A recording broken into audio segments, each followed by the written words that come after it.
श्रीमद् भागवत महापुराण स्कंद 11 अध्याय 1 मार्गशीर्ष माह की अध्याय 25। व्यास नंदन भगवान श्री सुखदेव जी कहते हैं, परीक्षित, भगवान श्री कृष्ण ने बलराम जी तथा अन्य यदुवंशियों के साथ मिलकर बहुत से दैत्यों का संहार किया तथा कौरव और पांडवों में भी शीघ्र मार काट मचाने वाला अत्यंत प्रबल कलह उत्पन्न करके पृथ्वी का भार उतार दिया। कौरवों ने कपटपूर्ण जुए से, तरह तरह के अपमानों से तथा द्रौपदी के केस खींचने आदि अत्याचारों से पांडवों को अत्यंत क्रोधित कर दिया था। उन्हीं पांडवों को निमित्त बनाकर भगवान श्री कृष्ण ने दोनों पक्षों में एकत्र हुए राजाओं को मरवा डाला। इस प्रकार पृथ्वी का भार हल्का कर दिया।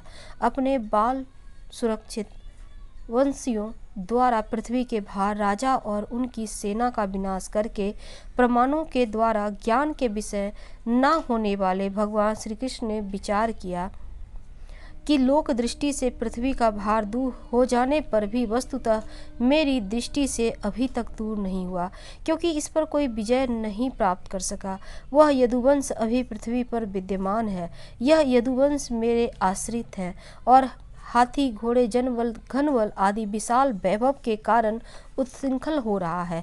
अन्य किसी देवता आदि से भी इसकी किसी प्रकार पराजय नहीं हो सकती।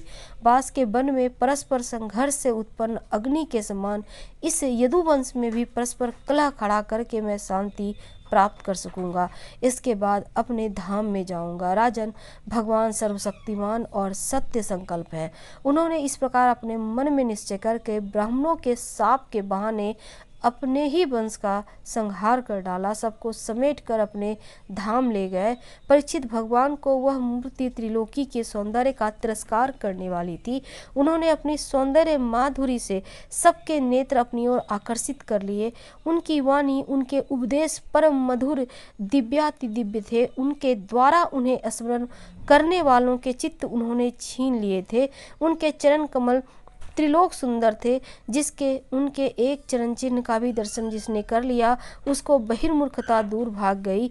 वह कर्म प्रपंच से ऊपर उठकर उन्हीं की सेवा में लग गया। उन्होंने अनायास ही पृथ्वी में अपनी कीर्ति का विस्तार कर दिया, जिसका बड़े बड़े सुकवियों ने बड़ी ही सुंदर भाषा में वर्णन किया है। वह इसलिए कि मेरे चले जाने के बाद लोग मेरी इस कीर्ति का गान, श्रवण और स्मरण करके इस अज्ञान रूप अंधकार से सुगमतया पार कर हो जाएंगे। इसके बाद परमेश्वरशाली भगवान श्री कृष्ण ने अपने धाम को प्रयाण किया। राजा परीक्षित ने पूछा, भगवान, यदुवंशी बड़े ब्राह्मण भक्त थे। उनमें बड़ी उदारता थी और वे अपने कुल वृद्धों की निरंतर सेवा करते थे। सबसे बड़ी बात यह कि उनका चित्त भगवान श्री कृष्ण में लगा रहता था। फिर उनसे ब्राह्मणों का अपराध कैसे बन गया और क्यों ब्राह्मणों ने उन्हें श्राप दिया? भगवान के परम प्रिय प्रेमी विप्रवर, उस शाप का कारण क्या था तथा क्या स्वरूप था? समस्त यदुवंशियों के आत्मा, स्वामी और प्रियतम एकमात्र भगवान श्री कृष्ण ही थे। फिर उनमें फूट कैसे हुई? दूसरी दृष्टि से देखें तो वे सब ऋषि और द्वैतदर्शी थे। फिर उनको ऐसी भेद दृष्टि कैसे हुई? यह सब आप कृपा करके मुझको बतलाइए। तब श्री सुखदेव जी ने कहा, भगवान श्री कृष्ण ने वह शरीर धारण करके, जिसमें संपूर्ण सुंदर पदार्थों का सन्निवेश था, नेत्रों में मृग नयन, कंधों में सिंहस्थ कंध, करोगे करी करी, चरणों में कमल आदि का विन्यास था, पृथ्वी में मंगलमय कल्याणकारी कमल का आचरण किया। वे पूर्ण काम प्रभु द्वारका धाम में रहकर क्रीड़ा कर रहे थे और उन्होंने अपनी उदार कीर्ति की स्थापना की। जो कीर्ति स्वयं अपने आश्रय तक का दान कर सके, वह उदार है। अंत में श्री हरि ने अपने कुल के उपसंहार इच्छा की, क्योंकि अब पृथ्वी का भार उतरने में इतना ही कार्य शेष रह गया था। भगवान श्री कृष्ण ने ऐसे परम मंगलमय और पुण्य प्रपाक कर्म किए, जिसका गान करने वाले लोगों के सारे कलिमल नष्ट हो गए। अब भगवान श्री कृष्ण महाराज उग्रसेन की राजधानी द्वारकापुरी में वसुदेव जी के घर यादवों का संहार करने के लिए काल रूप में ही निवास कर रहे थे। उस समय उनके विदा कर देने पर विश्वामित्र, असित, कण्व, दुर्वासा, भृगु, अंगिरा, कश्यप, वामदेव, अत्रि, वशिष्ठ और नारद आदि बड़े बड़े ऋषि द्वारका के पास ही पिंडराक क्षेत्र में जाकर निवास करने लगे। एक दिन यदुवंश के कुछ उद्दंड कुमार खेलते खेलते उनके पास से जा निकले। उन्होंने बनावटी नम्रता से उनके चरणों को प्रणाम करके प्रश्न किया। वे जामवंती नंदन सांब की वेक में सजाकर ले गए और कहने लगे, ब्राह्मणों, यह कजरारी आंखों वाली सुंदरी गर्भवती है। यह आपसे एक बात पूछना चाहती है, परंतु स्वयं पूछने में सकुचाती है। आप लोगों का न अमोघ आवाद, आप सर्वत्र हैं। इसे पुत्र की बड़ी लालसा है और अब प्रसव का समय निकट आ गया है। आप लोग बतलाइए, यह कन्या क्या जनेगी, पुत्र या पुत्री? परीक्षित, जब उन राजकुमारों ने इस प्रकार उन ऋषि मुनियों को धोखा देना चाहा, तब वे भगवत प्रेरणा से क्रोधित और उन्होंने कहा, मूर्खों, यह एक ऐसा मूसल पैदा करेगी जो तुम्हारे कुल का नाश करने वाला होगा। मुनियों की यह बात सुनकर वे बालक बहुत ही डर गए। उन्होंने तुरंत सांब का पेट खोल कर देखा तो सचमुच उसमें एक लोहे का मूसल मिला। अब तो वे पछताने लगे और कहने लगे, हम बड़े अभागे हैं। देखो, हम लोगों ने यह क्या अनर्थ कर डाला। अब लोग हमें क्या कहेंगे।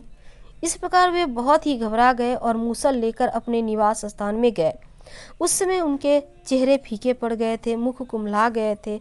उन्होंने भरी सभा में सब यादवों के सामने ले जाकर वह मूसल रख दिया और राजा उग्रसेन से सारी घटना कह सुनाई। राजन, जब सब लोगों ने ब्राह्मणों के शाप की बात सुनी और अपनी आंखों से उस मूसल को देखा, तब सब के सब द्वारकावासी विस्मित और भयभीत हो गए, क्योंकि वे जानते थे कि ब्राह्मणों का शाप कभी झूठा नहीं होता। यदुराज उग्रसेन ने उस मूसल को चूरा चूरा करा डाला और उस चूरे तथा लोहे के बचे हुए छोटे छोटे टुकड़े को समुद्र में फेंकवा दिया। इसके संबंध में उन्होंने भगवान श्री कृष्ण से कोई सलाह न ली, ऐसी ही उनकी प्रेरणा थी। परीक्षित, उस लोहे के टुकड़े को एक मछली निगल गई और पूरा चूरा तरंगों के साथ बहकर समुद्र के किनारे आ लगा। वह थोड़े दिन में एक बिना गांठ की एक घास के रूप में उग आया। मछली मारने वाले मछुआरों ने समुद्र में दूसरी मछलियों के साथ उस मछली को भी पकड़ लिया। उसके पेट में जो लोहे का टुकड़ा था, उसको जरा नामक व्याघ्र ने अपने बाण के नोक में लगा लिया। भगवान सब कुछ जानते थे। वे इस सांप को उलट भी सकते थे, फिर भी उन्होंने ऐसा करना उचित नहीं समझा।